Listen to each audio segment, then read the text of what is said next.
Are you ready to uplevel your sales game? Well, here is a gift for you. It is the Mastering the Sales Conversation mini training. This training gives you my proven step-by-step approach to sales so that you can go from that overwhelmed and intimidated approach that you have to sales to feeling confident and leading a conversation so that you easily guide somebody to hiring you. You can get it right now by going to yoursalesmaven.com/mastering. This is my gift to you. Go grab it now.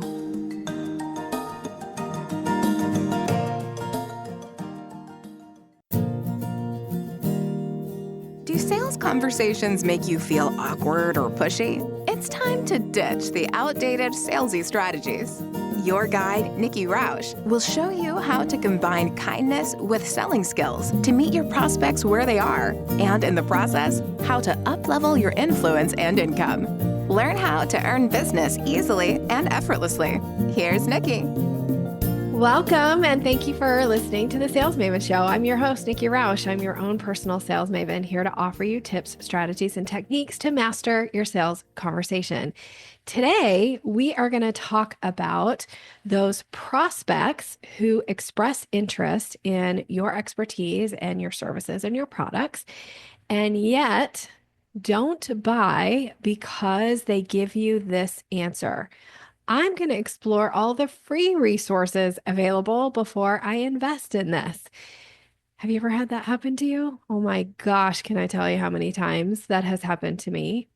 It can be the yin and the yang, the good and the bad about putting out a lot of content out into the marketplace, where people think, well, I'm just going to not spend any money and I'm just going to get the free stuff and that will be good enough.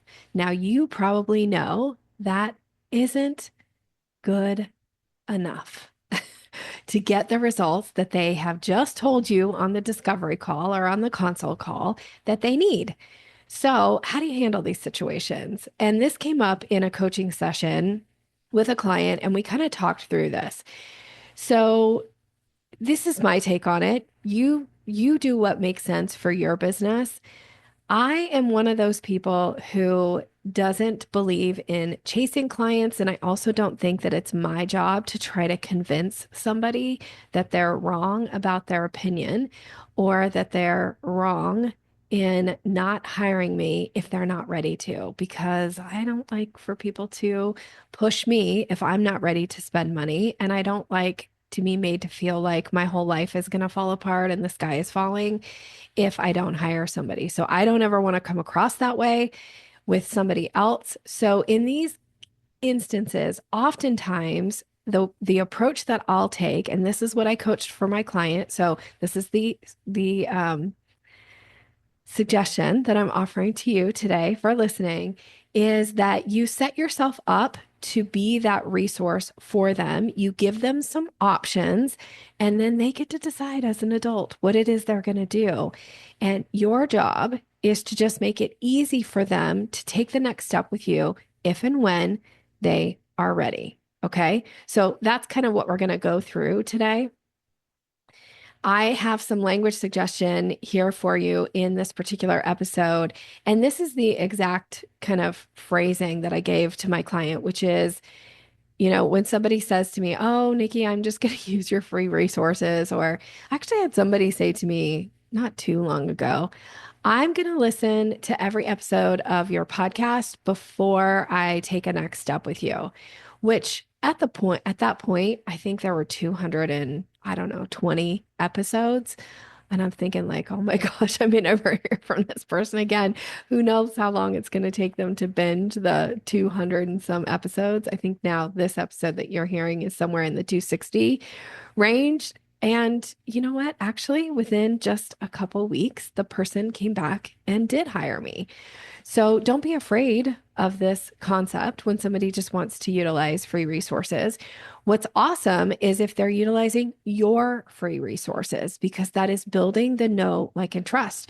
So take this as a hint to continue to put fantastic content out into the world, because it's this idea that you're giving what I call like grains of sand away, when you're putting free content out into the market.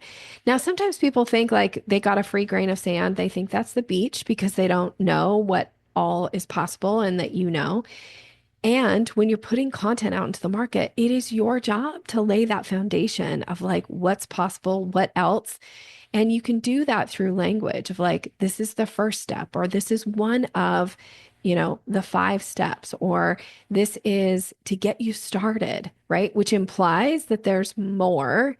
And the way they get that is by actually signing up for one of your programs, buying your product, committing and putting money on the line. So I mentioned I was going to give you some language. So when somebody says to me, I just want your free resource, I'll say something like, oh, I'm so glad that you found a resource that is going to benefit you. Please know that when things change for you and you're ready to do a deeper dive, you're welcome to reach out to me at any point, and I'm going to be so delighted to hear from you and potentially work with you. So I'm laying that foundation of like, hey, you're probably going to want to come back. So you decide again what works best for you, but the objective here is to stay really polite, to stay positive and be direct about what that next step is for them, and let them know you're going to be here ready and waiting when they're ready to take that next step with you. And then you can somewhat bless and release. Now, if somebody has taken the time to get on a discovery call with you, somebody has, opted in for something, that doesn't mean that you don't ever put offers in front of them. As a matter of fact, you keep putting offers in front of them until they take that next step, or they unsubscribe, or they go away because they're never going to hire you, and that's okay.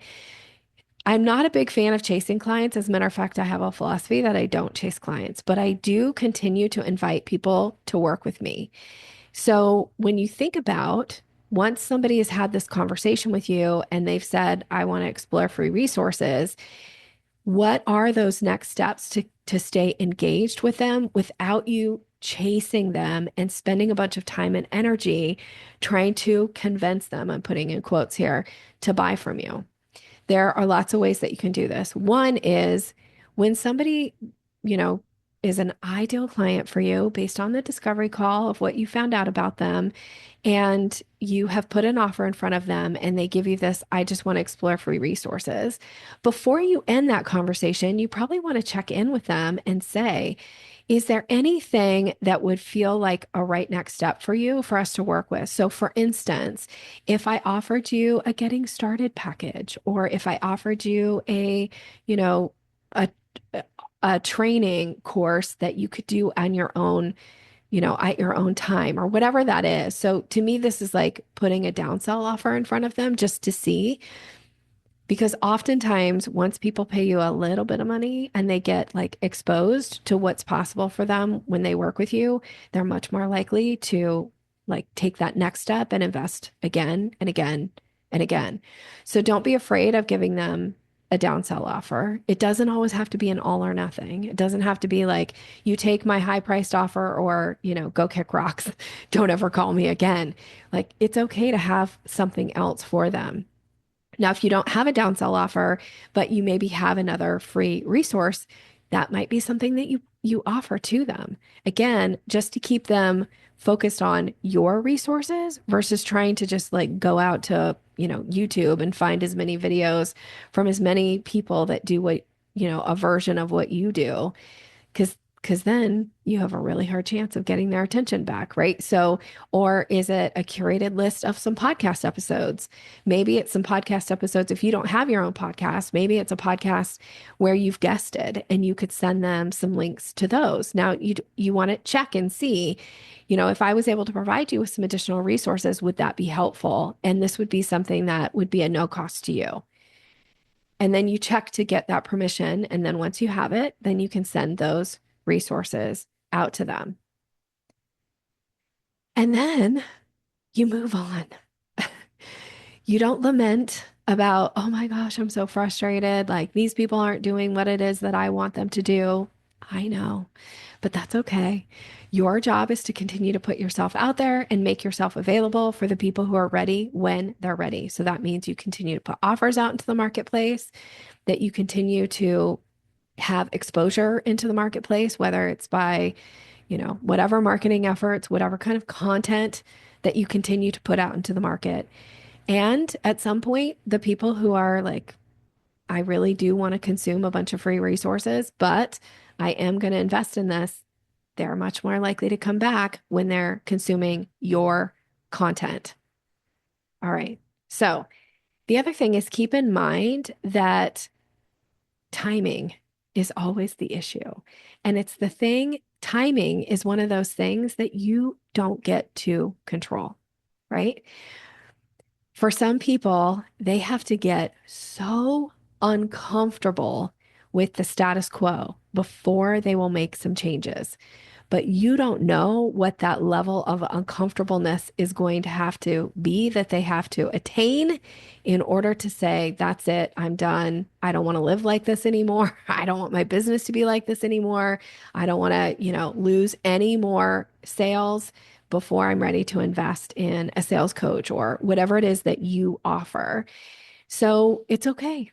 Like, when they're uncomfortable enough, then as long as you are still visible to them in some way, now they have an opportunity to come back and invest in you and your services.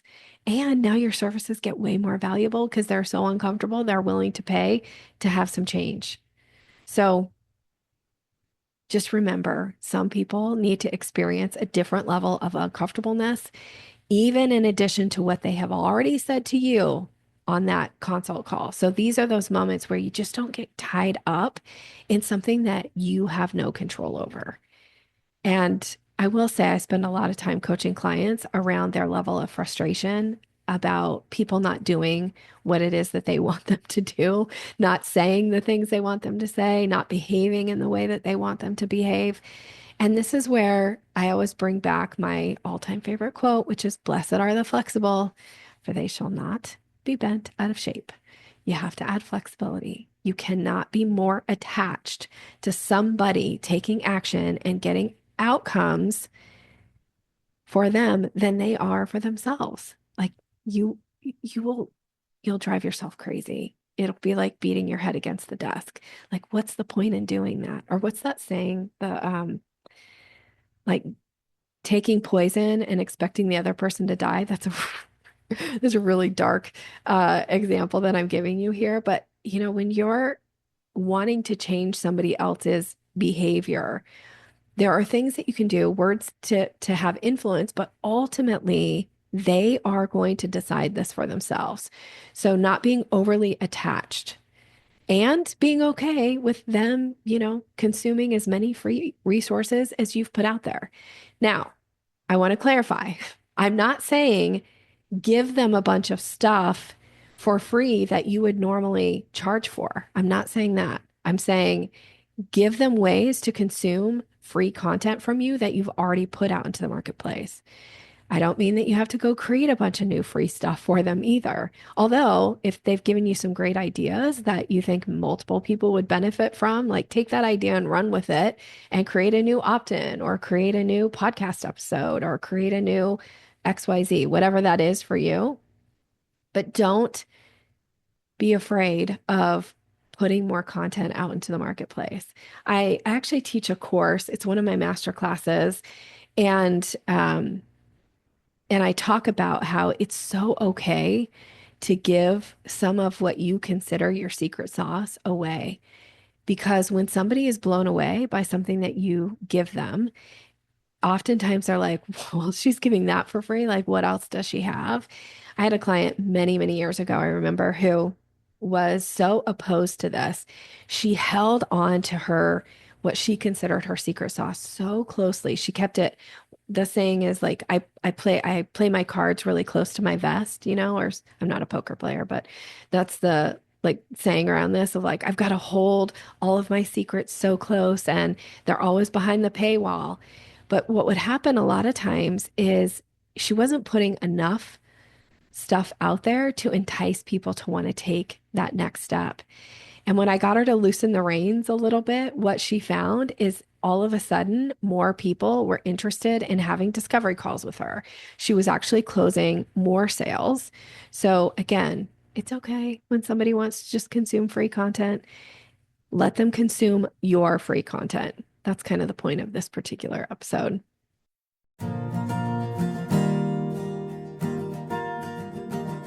Do you know how to recognize and act on a buying signal? I have a gift that is going to teach you these 17 buying signals so that you're ready when you get them to take action and move somebody to the next part of the sales conversation. You can get this right now by going to yoursalesmaven.com/Maven. Go grab it now.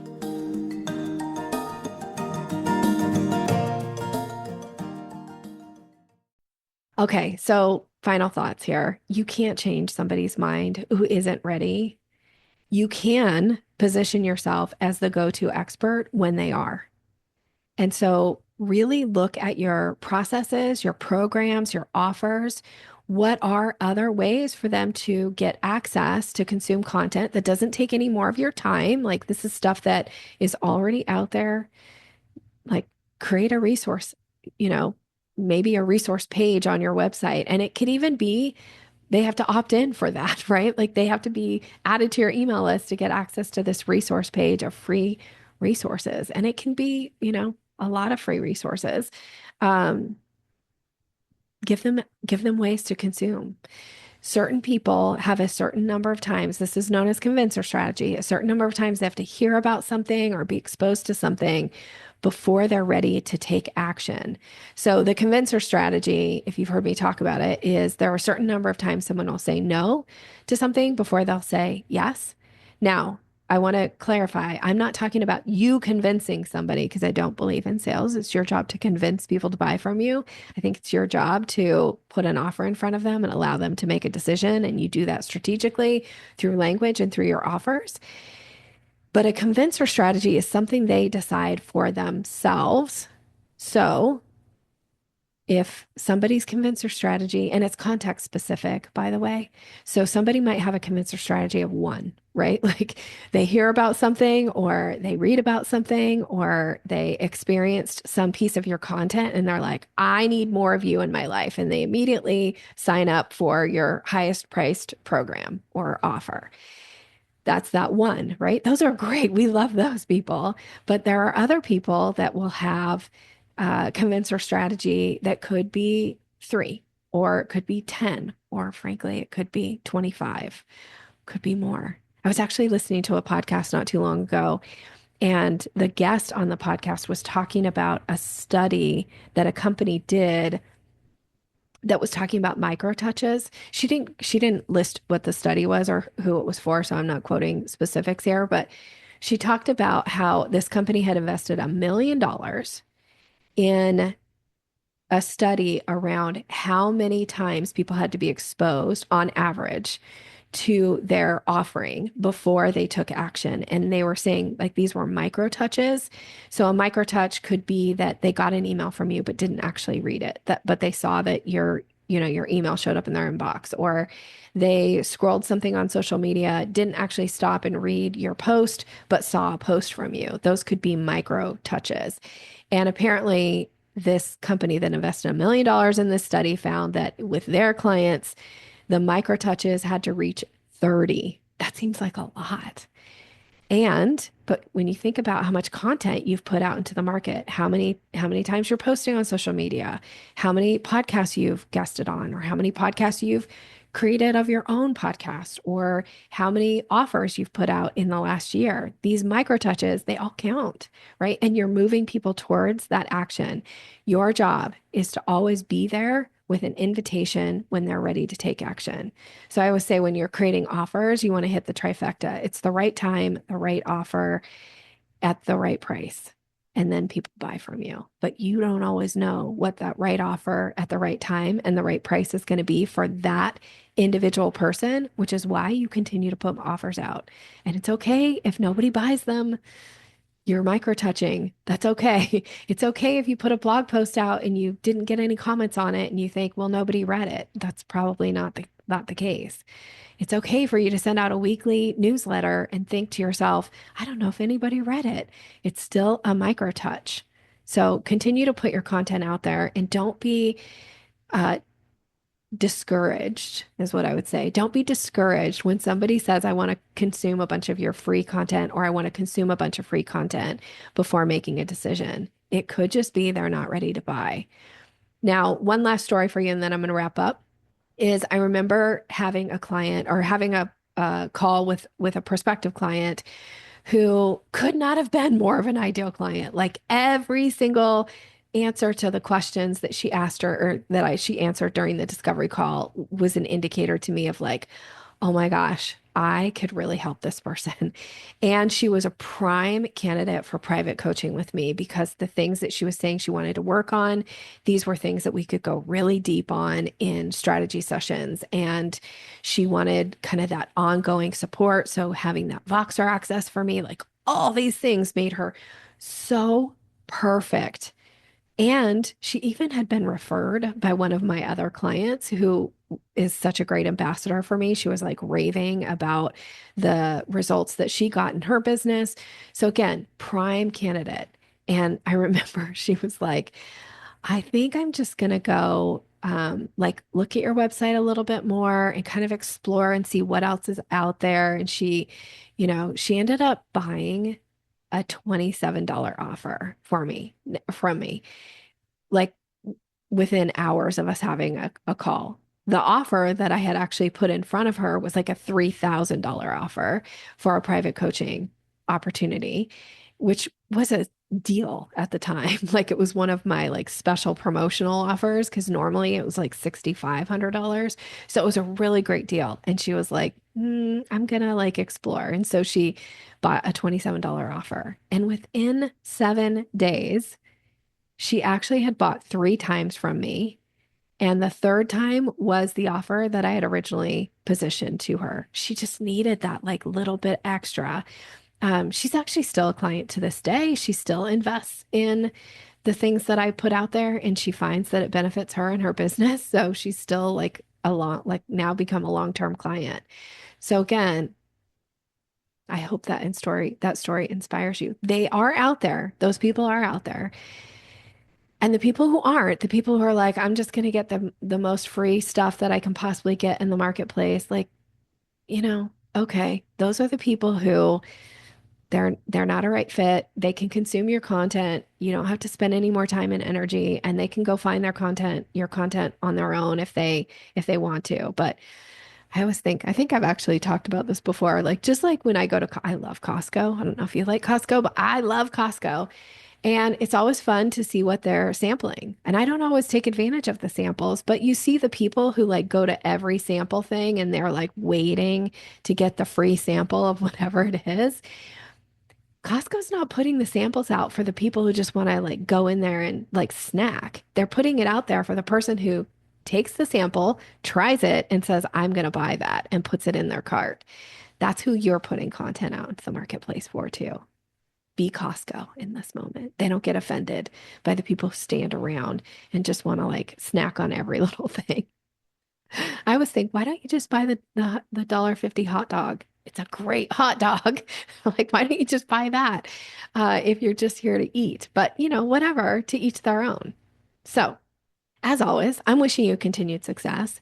I'm encouraging you to not get discouraged by people who want to consume free stuff and hopefully inspiring you to continue to put free content out into the marketplace and curate it if you choose and allow people to consume it and make sure there are invitations for them to take the next steps when they are ready. All right. Have a great rest of your day. Thanks for listening. As always, please share this episode if you know somebody who needs a little encouragement about this idea of people wanting to consume free stuff, and or leave a review for the podcast. All is appreciated. All right. Take care. Have a great rest of your day. Thanks for listening to Sales Maven. Visit us online at yoursalesmaven.com/maven for more resources to boost your confidence and skills.